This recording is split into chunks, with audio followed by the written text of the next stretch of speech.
if you're constantly making these demands on your metabolism, you're constantly screwing up with your metabolism, you're constantly restricting and then gaining and restricting and gaining. It confuses it. Welcome to the Binge Dietitian podcast. I'm Jonathan, and I'm here to help you end 24/7 food thoughts, binge eating, and actually enjoy life with food. This episode is for educational and informational purposes only, not to be substituted for medical or personalized advice. Check the link in the description for my recovery resources, and let's get straight to the episode. In this episode, I just want to introduce a really special guest, Talida, and she's a fertility awareness educator. She knows a lot about hormones and fertility, and we're just here to discuss more about how hormones are really important for just our mental health and physical health. But that's enough of me doing a bit of introducing. Why don't you tell us a bit more about yourself, Talida? Okay. Yes, thank you for having me on. So I'm Talida. I'm a mum from Australia. So I have a history. I used to work as a dental hygienist, and because I went through a traumatic hormone health sort of incident in my past, after I had my child, I decided to go back to study and get into the area of nutrition and hormones. So I did a postgrad in reproductive endocrinology and nutrition. And then I got certified as a fertility awareness educator, and I built a blog, a recipe blog, and now I'm doing fertility awareness and nutrition consults with women. And that's sort of my business that I've gotten into. That's what I do. I'm very passionate about hormones and nutrition and women's health in general.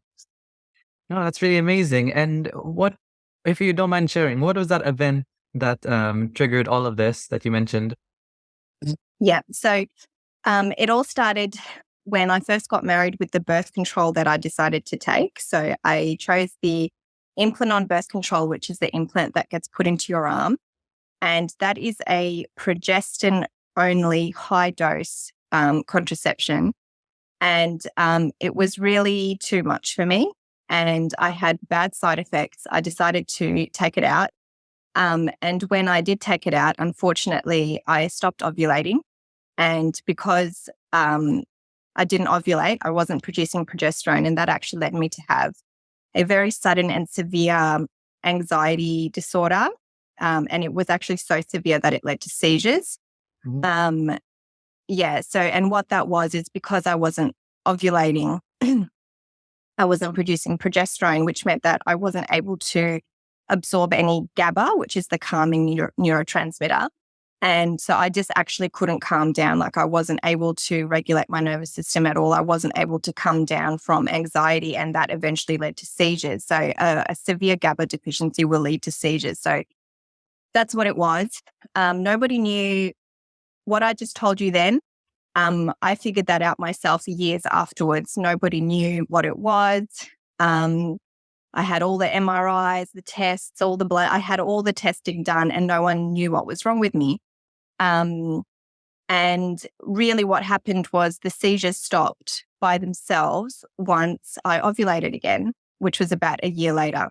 But by that stage, I was put on antidepressants to help with the seizures and the anxiety, and they made me a lot worse. They didn't help. They helped the seizures, but they didn't help my anxiety at all. In fact, I think they made it way worse. And I had a very severe withdrawal reaction when I came off them, which I think the withdrawal reaction, because it made me so nauseous and I had such a low appetite, it really exaggerated an underlying eating disorder that I'd had ever since childhood. And I really, really struggled. I was very underweight for years. I probably didn't eat properly for about 3 years. And it took me a while to understand what was going on, but it had gotten to the point where it was so scary and I had lost so much weight and I just wasn't eating that I knew I had to do something. And so that's when I started doing all this research into nutrition and hormone health and all of that. And I started a very, very long journey into regaining my health. and balancing my hormones. And even though I had ovulated again and I'd established a regular menstrual cycle, my hormones were very bad, very low for a long time. So it was quite a long journey. I'd say all up, it was around 7 years before I felt like I'd regained both physical and mental health. And I'm honestly still on the journey today, still constantly improving. But in a nutshell, that's my story. Yeah. Wow, that's amazing. That must have been like really scary, like, and difficult to go through all of that, and for you to just only find out much later it was a GABA deficiency, right? Mm-hmm. Yeah. Before that, you must have been like, what's going wrong? What's going on with me? Yeah, no, I had no idea. And in fact, like, I think that's sort of why it was so traumatic to me, because I kept telling everybody, I kept telling the doctors, it's from the contraception. My cycle was different, something's changed. And they just kept dismissing me and saying that, no, it doesn't do that. It won't create that sort of a problem. If it has, then the problem's with you, not with the contraception. So then I started to really not trust my body. I thought there was something severely wrong with me, and I carried that with me for years. And it wasn't until I found the science to support what I had gone through, and then I wrote my story online and had a lot of other women reach out to me, say they went through very similar things, that it made me go, hang on a minute, there's more here. But yeah, it took me a very long time to start trusting my body again. And I was very fearful. I felt like that was sort of the basis of my anxiety, that at any moment my body could collapse. Because that's what it felt like. Yeah. Wow. And you mentioned earlier that it triggered an underlying eating disorder because of all of this anxiety, right? Yeah. So again, it took me a long time to process it. I grew up in communist Romania, and food was really scarce in Romania. And so there was always a lot of tension and stress around food availability. And I know that my mum in particular was very, very worried about giving me food to eat. And unfortunately, that kind of backfired for her. And I turned into a very extreme fussy eater as a child, because the constant pressure from everyone around me to eat made it worse. Like, it made me feel like I was constantly being forced to eat.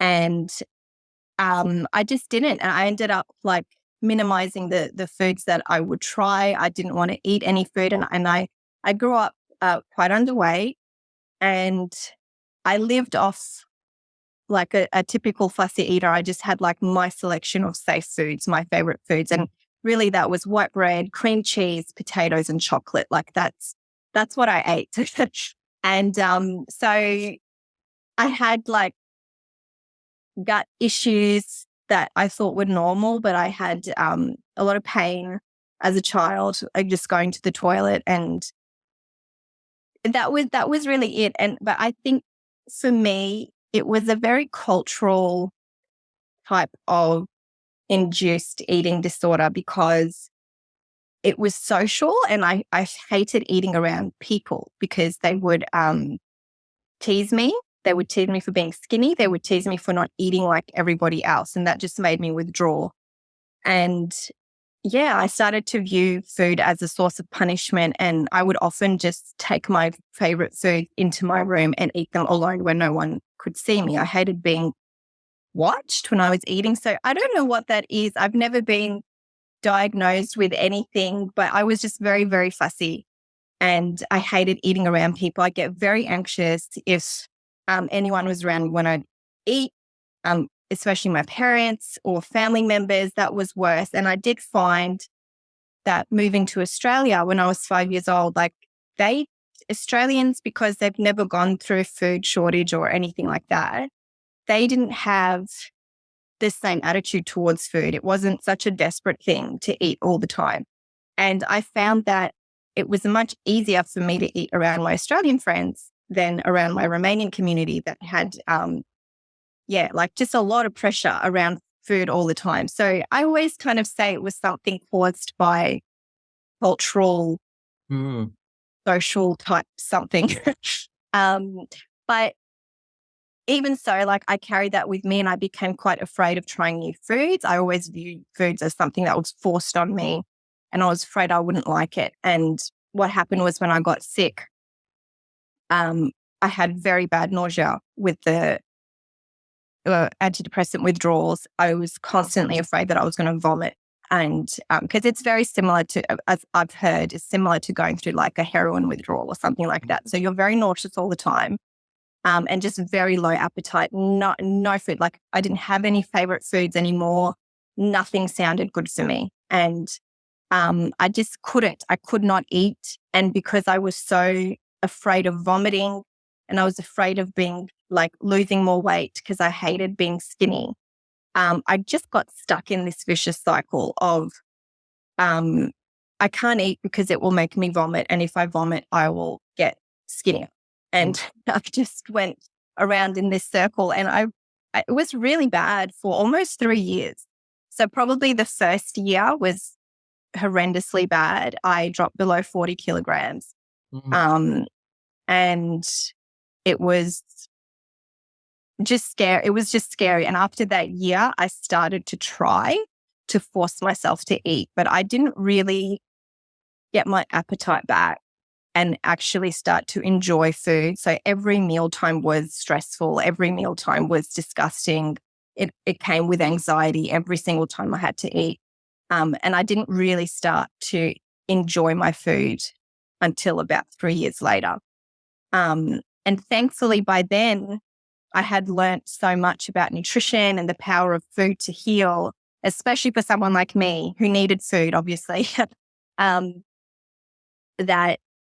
I started to enjoy experimenting and finding my own ways to eat foods in a way that I enjoyed. Because I feel like I was never really granted that opportunity. I was always just told by the culture I grew up in that you're not normal, you don't know how to eat like everybody else. And so I just never even knew what I liked to eat, you know? And so that was my way of experimenting and cooking with different foods and finding the flavors that I really enjoy eating.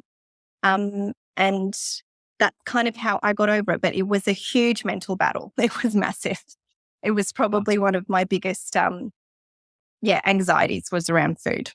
Wow. And you mentioned earlier that like that your friends in when you're back in Romania, the Romanian community, that they were teasing you because you were skinny, but there was a food shortage back then.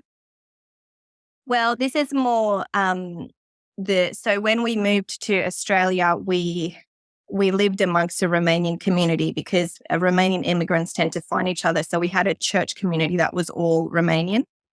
So it was more them. And it was actually more the adults in that group, not so much my peers. They didn't care. I don't remember them caring too much. I did get teased for being skinny by everyone. But the food thing came mostly from the adults. So it wasn't back in Romania. But I think that because all of the Romanians in Australia were immigrants, they were living with this sort of trauma of the food shortage back in communism that, you know, I had experienced as a child as well. And I know like my parents used to sneak over the border to go to Bulgaria to try and get food. And you could line up for 7 hours to try and get a loaf of bread, be there all day, and then they would run out and you'd have no bread and milk and things like that. So it was traumatic for them. And I think part of me understanding why there was so much pressure around food for me was understanding that experience for them. That's all I can say. Wow, it seems like they've done everything for you and you've really gone through a roller coaster. That's not really, if that's explaining it probably not the best way, but like I'm sure like there's tons of things that happen in between. Mm-hmm. Yeah. Yeah. That's amazing. And it seemed like for you to improve your weight, that you had to like force feed. It seemed like you're feeling really sick. You didn't want to eat much, but you just fought through all of that. Yeah, I did. It was it was really sad. I do feel like I spent 3 years force feeding myself, and it's not good. Like, you don't assimilate nutrients very well. Your gut's not very happy when you're eating in such a stressed, anxious state. But I had to eat, I was getting quite scared because, my weight was so low and I was just feeling so unwell. So I just persevered. And I think the only way I was able to force feed myself was because I started to research nutrition and I started to believe in the power of food. So I was exposed to a few documentaries that, just people healing themselves of horrible things through diet alone. And I had never encountered anything like that before. I just was, the only option I was ever given was pharmaceuticals. And they obviously failed me quite severely. So I had to try something different. And yeah, the only way I did it was I just kept gaining more knowledge. And the knowledge would help me override this biological hatred of food. And eventually I got better. So Wow. They say knowledge and awareness is power. that's right. Yeah.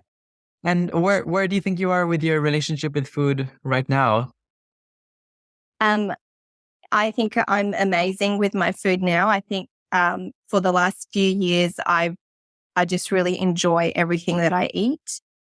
I have learned a lot about how to balance foods properly and so that they're really nourishing my body. I know how to listen to my body and give it what it needs at different times of my cycle or anything that I'm going through.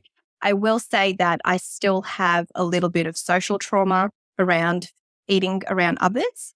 I struggle very much when I'm put in situations that are similar to the situations when I grew up as a kid. So eating at someone's house, which we used to do a lot in the Romanian community in Australia, is very triggering for me. And I don't do that well.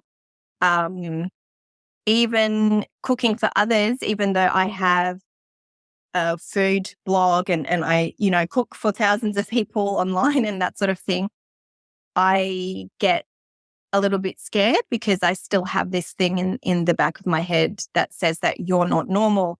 You don't eat like everyone else. What if they don't like your food? So I think I still have a little bit of social anxiety around food, but in my everyday life at home, I absolutely love my food. I enjoy eating it. I look forward to every single meal. I have a great appetite. My weight is really healthy now. And I love to teach other women as well how to overcome these barriers and really enjoy their food. Yeah. It seems like because for some people struggling with the relationship with food, this idea of looking forward to your meal seems very strange.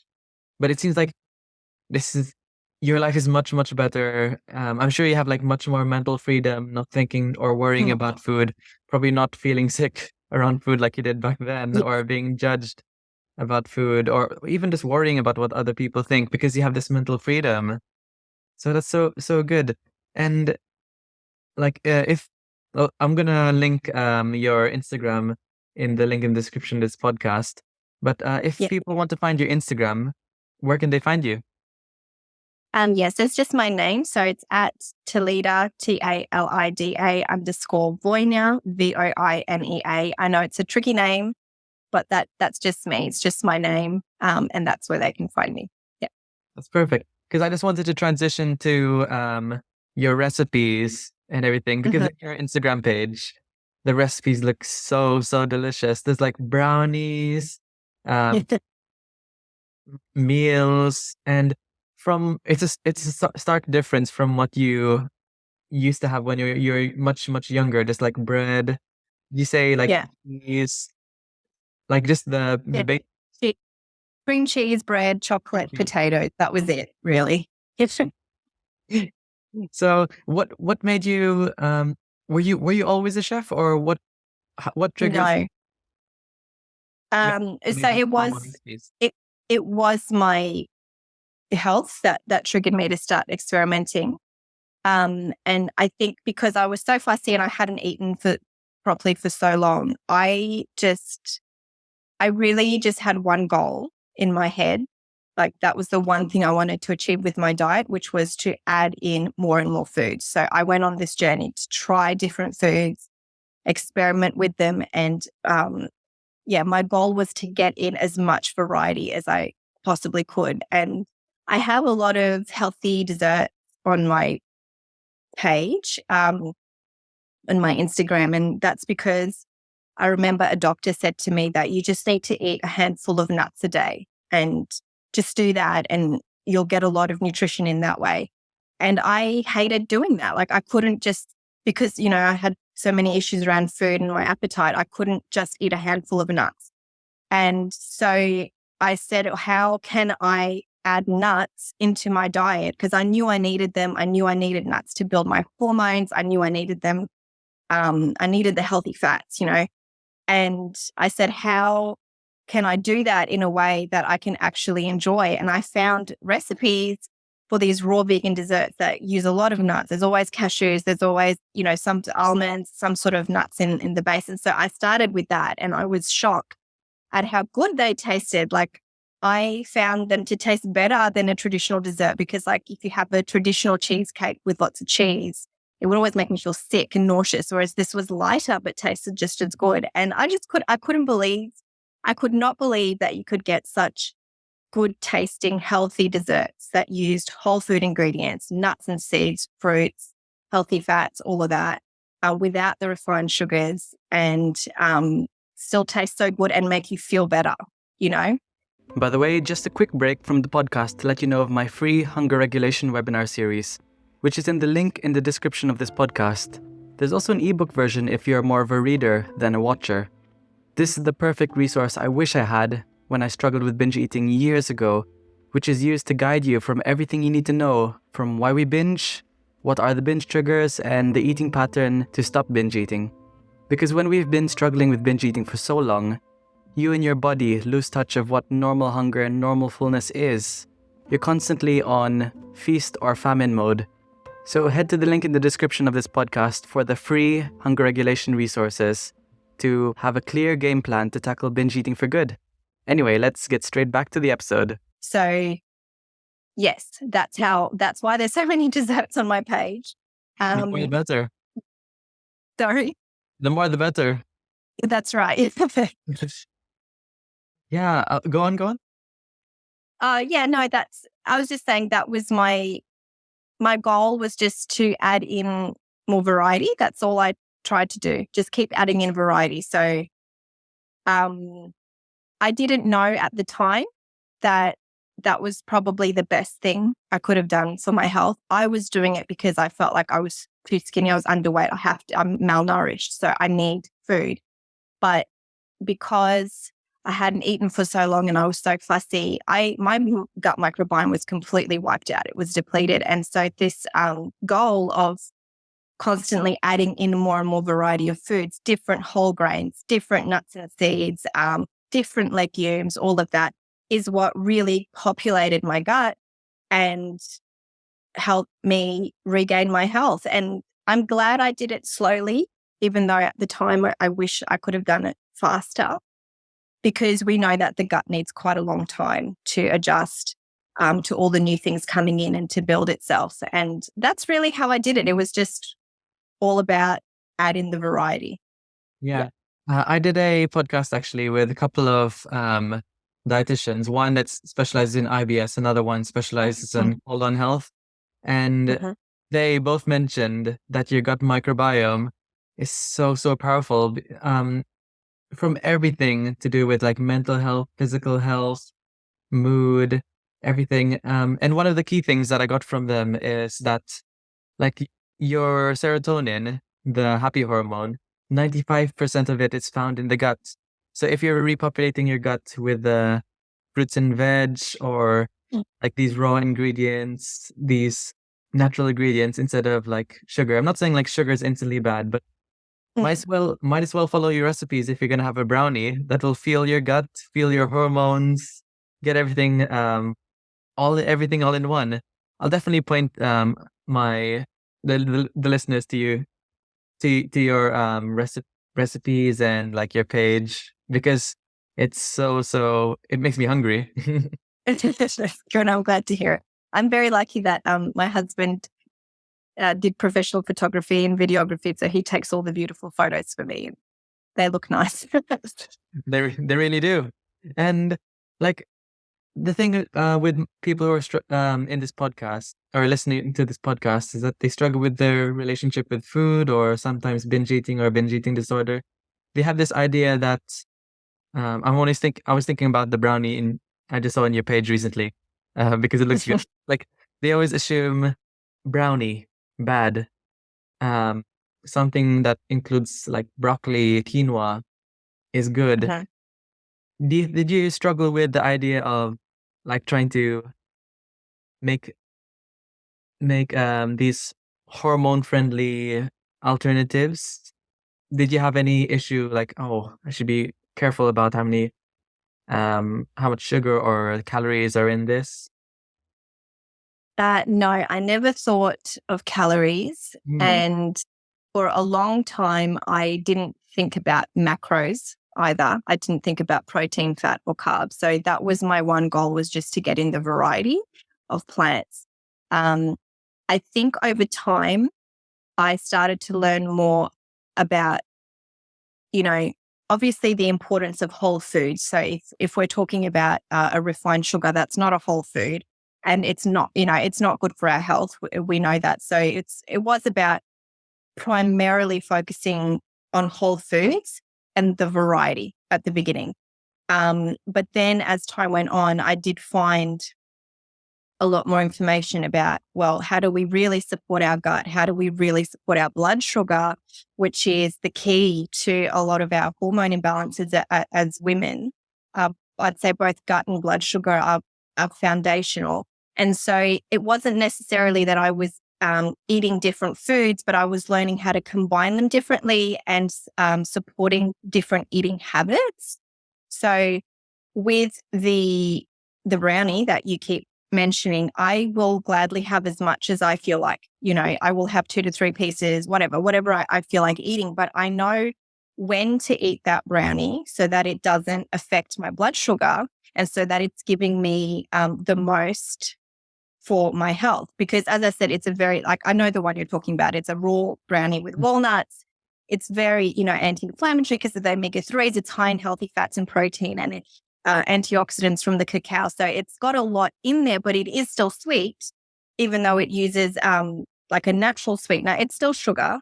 And it's more about well, I want to eat that brownie, but how can I eat that so that it doesn't mess up my blood sugar and it doesn't, ruin my insulin and it doesn't give me worse PMS symptoms at that time of the month. And so knowing that how to eat to support blood sugar, so balancing main meals with protein, fats, and carbs at every meal, and then choosing a dessert within that meal, but at the end of the meal, instead of snacking on sugar throughout the day, is going to give you all the benefits without the risk. So, I would say at the beginning, I just focused on whole foods and variety.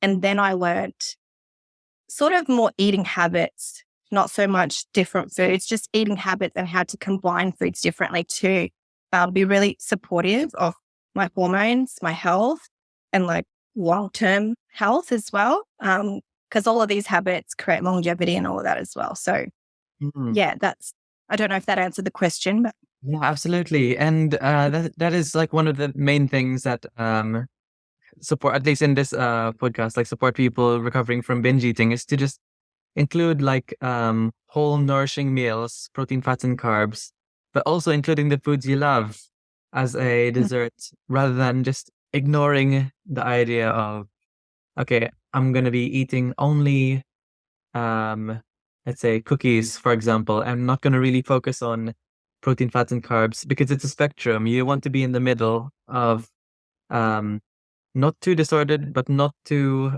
food avoidant of food. And it seems like you have that really good balance.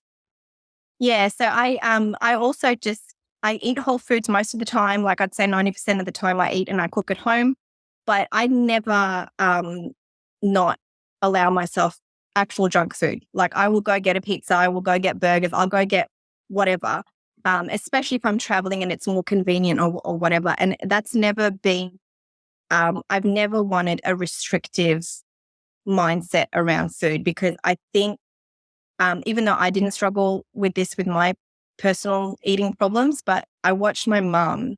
Mm.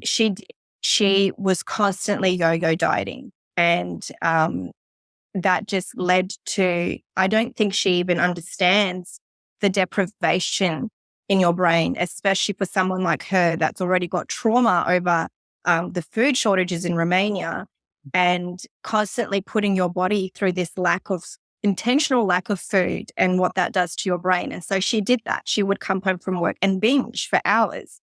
And I just always said, I'm never going to do that. Also knowing things about hormones, knowing that thyroid problems, which are so common in women, where it affects your metabolism and it leads to weight gain and all of that. The number one cause of most thyroid issues, like 60% of them, outside of stress and trauma, which is behind most things, is yo-yo dieting.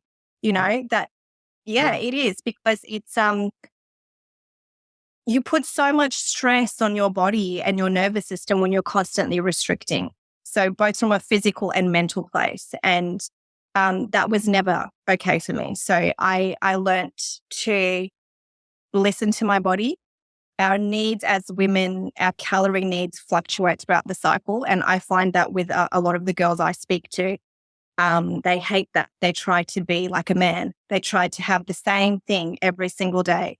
But in reality, in our luteal phase after ovulation, we need around 300 calories more. Requirements go up, and there's reasons for that. And so we need to go with those fluxes, and we need to eat what our body is requiring for us to eat, so that we don't fall into these traps of, now I want to binge and eat all the dessert that I didn't allow myself to eat, you know? So yeah. Yeah. No, that's really well answered. Just so I can have a bit more knowledge for myself. How does physiologically, how does restrictive eating affect the thyroid? So the thyroid, I would say, is that the number one cause of all hormone problems is stress and trauma. Okay. And restrictive eating, lowering calories or lowering, a certain macronutrient, like, you're going to go too low fat or you're going to go too low carb or something like that, that creates a state of stress in the body. So when we are restricting, our cortisol and adrenaline go up because our blood sugar is too low. And so it actually starts to break down our muscles and whatever to release more sugar into the blood to keep it stable. And that needs cortisol to do that. So now we're elevating our cortisol level, and cortisol is what interferes with all of our hormones, estrogen, progesterone, or all of them, and thyroid. And so over time, if you're constantly making these demands on your metabolism, you're constantly screwing up with your metabolism, you're constantly restricting and then gaining and restricting and gaining, it confuses it. But really the core of it is that restriction elevates cortisol, cortisol messes thyroid. And that doesn't necessarily have to happen from dieting. It can happen from trauma. It can happen from prolonged stress and over-exercising, like anything that, too much coffee, whatever, like anything that keeps your cortisol too high for too long can eventually lead to thyroid. Same as with pregnancy. That's a massive stress on the body. That's why we have and it's very depleting of the body. So that's why we have increased rates of thyroid problems that develop in pregnancy as well.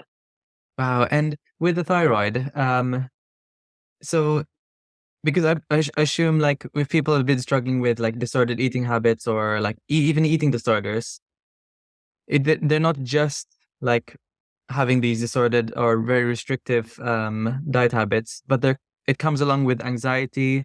It comes along with chronic stress, whether it's maybe anxiety, depression. It comes with so many things.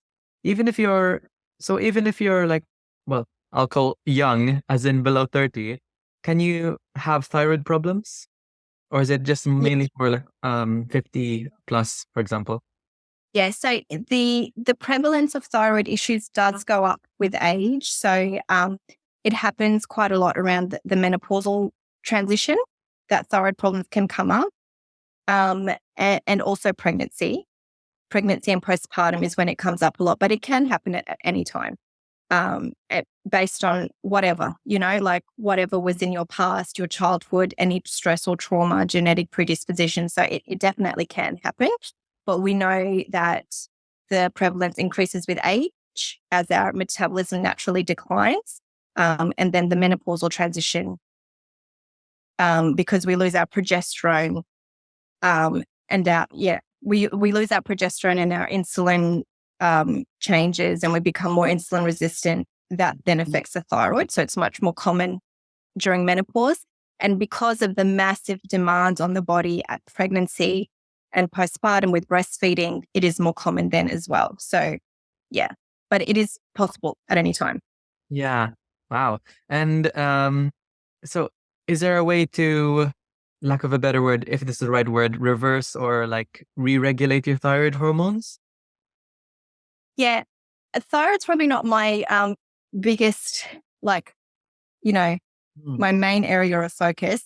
There is, but I will say that it's going to take, if you have a confirmed thyroid problem, it's probably going to take a combination of medications, thyroid medications, and diet and lifestyle problems. So unfortunately, I think what happens is that thyroid issues don't get picked up until very late. And a lot of the testing that we do at the doctors, they only test the TSH hormone. Hmm. And when that one's off, it's already quite bad. Like it's already like the thyroid's already halfway gone kind of thing. And so it's very difficult to recover from that without the use of medication. And medication does help you feel better faster.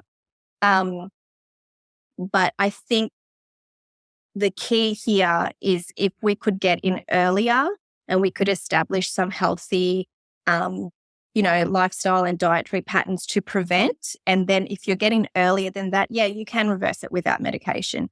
But it's just that it takes so long for women to figure it out. Like I've had so many friends that know it's their thyroid, but doctors refuse testing, or it just doesn't show up. But it's, it doesn't need to be that extreme to be your thyroid. Like if you know you're feeling awful, you can start implementing some things early. Yeah. Yeah.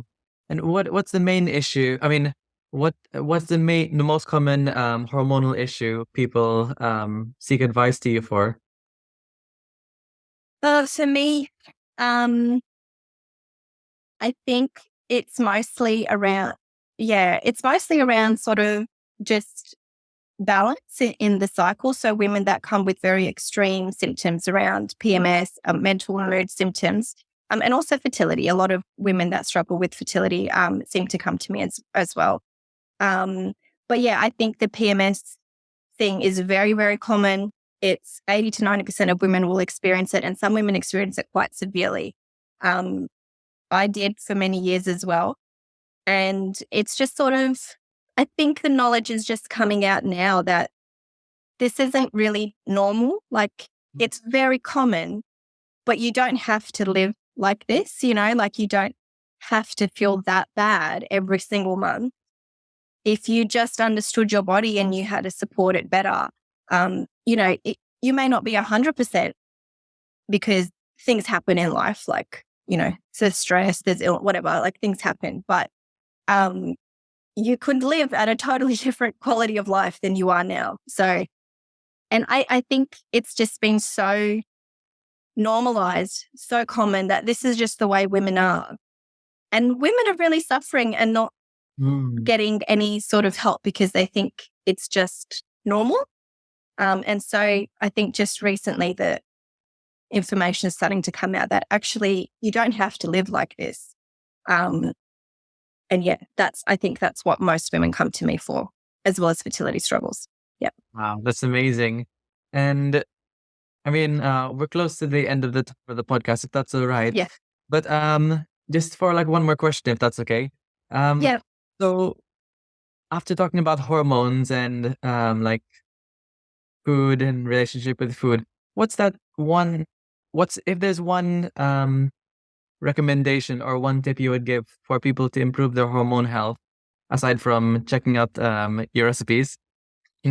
What would you recommend to those people? I would say balance your blood sugar. I think for women, we really underestimate how much the rest of our hormones, which create all of our symptoms, are dependent on our blood sugar. And like blood sugar is a hormone imbalance as well. So if we could learn to eat in a way that supports our blood sugar, it will then also balance our cortisol and our adrenaline levels, and it will then also balance our estrogen and progesterone levels. So it took me a long time.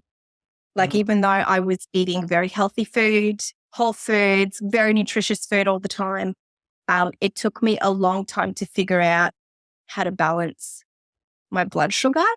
And there's a lot of contradictory advice out there. But that really is the key, I think, to feeling well daily as a woman is blood sugar balance. Yeah, blood sugar balance. That's amazing. So yeah, well, I'm just gonna be linking the links to where people can find you. So you mentioned your Instagram link, but is there anywhere else where people can find you? Yeah, well, I'm everywhere really. So I have my website, which is just my name, www.toledavoina.au. I'm on TikTok, just my name, YouTube, just my name. And yeah, I do have a book out called Eating for Hormone Balance. And I go through a lot of the science about how to eat to support our hormones. I go into blood sugar and gut health and estrogen and progesterone in the menstrual cycle. And I've got lots of recipes in there. And you can find that one on Amazon, but you can just find it over on my Instagram on my website, and I'll have links to it. Wow, that's amazing. How long did it take you to write the book? I think about a year. About a year. Wow. Yeah. Because there's a lot of, there's 60 recipes, so it took a lot of photographing and recipe creating as well. And yeah, it took about that long. And we did it all ourselves. So my husband did the photography and the design of the book. So we're trying to do that amongst, his full-time job and, parent responsibilities. It took a little bit of time. Yeah. Must be hardworking. Yeah, my husband definitely is. He's a very hardworking man. And when people are making, I've always wondered when people are making a recipe book.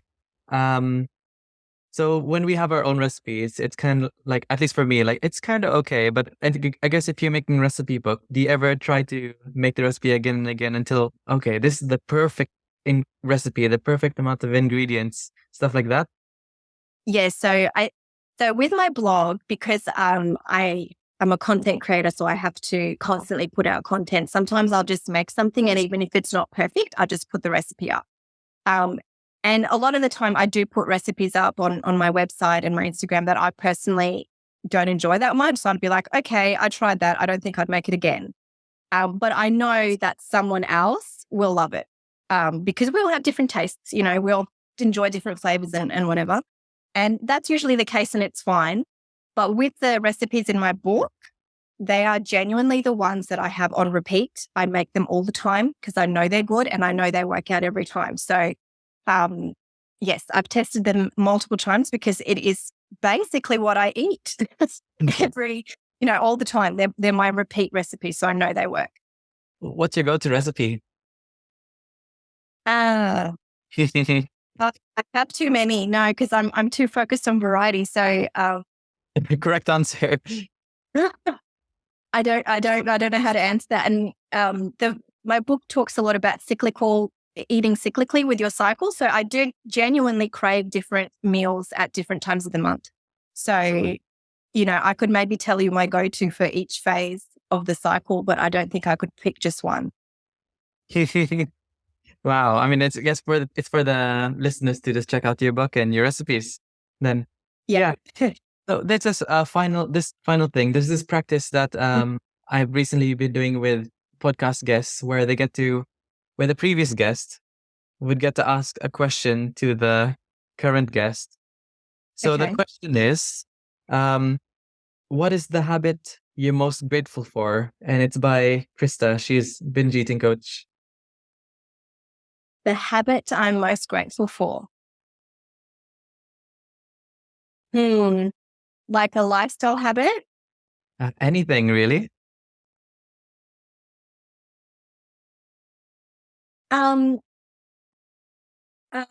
Okay, I'm going to say the habit of gratitude journaling. I do that every morning, and I've found that to make a profound difference in my mental health and my mindset. I know that's not really food related, but No. yeah. That's That's amazing. And I think more people should be gratitude journaling, because like there's this study I saw that people say like you can be luck is not a real thing, but really studies show that if you're more grateful or you practice gratitude, you will recognize luck will find you. If that doesn't sound very hippie or something, but it is science based. Luck will find you. Become more serendipitous. Well, I just think it draws your attention to all the good things that are happening in your life. And I think, there's always a problem. We all have problems that we're constantly dealing with. There's always something we're trying to achieve or resolve or whatever. And I think gratitude for me just helps me focus on all of the amazing things that are going well in my life. And it just puts things into perspective, because the thing you put your focus on amplifies in your brain, and it helps bring perspective. And I've just found like I only started the practice maybe 2 years ago, but I found that my life is so much more beautiful ever since. Yeah. That's amazing. So for the next podcast guests I'll have in the future, what is that one question you would give for that podcast guest to answer? What is the topic of the next podcast? I'm not allowed to tell. It's for the guest. So it doesn't have to be related to food. Okay. It can be anything you wish to ask someone. Oh, wow. Okay. I struggle with this. Let me think. Well, maybe something like, what's the one most life-changing thing in your, something like that. Like if you could pick one thing that has been most life-changing to you, what was it? Oh, that's going to be a really good question. Good answer, I mean. Yeah. Well, thanks so much, Talida, for coming along to the podcast. And once again, like I'm going to be linking all the links you mentioned, your Instagram, website, and everything in the description of this podcast. See you next time. Thank you. Thanks very much for having me. Struggling with binge eating? Gain access to my exclusive self-paced binge eating freedom course found in the link in the description of this podcast. My course is everything I wish I knew when I struggled with binge eating, but it's all wrapped up into one easy to understand platform. You'll finally learn how to put an end to binge eating and put an end to food dictating everything you do, controlling your life. Access it now in the link in the description of this podcast.